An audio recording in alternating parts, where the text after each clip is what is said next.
రేయ్ bit, bit, ఏం చేస్తున్నావురా? పిలిచినా పలకడం లేదు. చెప్పండి నాన్న, ఏమైంది? ఎందుకు అంతలా పిలుస్తున్నారు? ఏం లేదురా, నేను బయటికి వెళ్ళాలి. టైం ఎంత అవుతుందో చూసి చెప్పు. అది నాన్న, నా వాచ్ పనిచేయడం లేదు. నీ వాచ్ పనిచేయకపోతే ఇంట్లో గోడ గడియారం ఉంది కదరా, అందులో చూసి చెప్పు పో. నాకు అందులో టైం అర్థం కాదు నాన్న, ఎలా చెప్పాలి నీకు?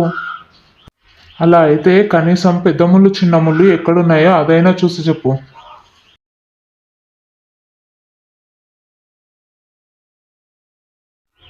చిన్న ముళ్ళు పెద్ద ముళ్ళు రెండు ముళ్ళులు గడియారంలోనే ఉన్నాయి నాన్న. రోజు స్కూల్కి వెళ్తావు, కనీసం టైం చూడడానికి కూడా రాదు నీకు. ఇంతకీ మ్యాథ్స్లో మార్క్స్ ఎన్ని వచ్చాయి నాన్న? ఓ, మ్యాథ్స్లో మార్క్స్ నాన్న? 100కు పైనే వచ్చాయి. 100కు పైన మార్కులు ఎలా వస్తాయిరా? అలా ఎవరు వేయరు. ఒకసారి నీ పేపర్ చూపించు. ఇదిగో నాన్న, చూడు 100కు పైనే వచ్చాయి. వచ్చింది 6 మార్కులే, మళ్ళీ 100కు పైనే వచ్చాయని చెప్తున్నావేంటి?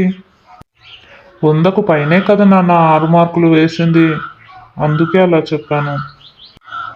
అనవసరంగా నిన్ను పైసలు పెట్టి ప్రైవేట్ స్కూల్లో చదివిపిస్తున్నాను. ఇదా నువ్వు నేర్చుకునే చదువు? ఇక్కడ నుండి వెళ్ళు. రేయ్ బిట్టు, మార్కెట్కి వెళ్ళి కూరగాయలు తీసుకురా, కానీ టమాటాలు మాత్రం తీసుకురాకు. అదేంటి, టమాటాలు ఎందుకు వద్దమ్మా? టమాటాల ధర చాలా పెరిగిపోయిందిరా, అందుకే టమాటాలు ఏం తీసుకురాకు.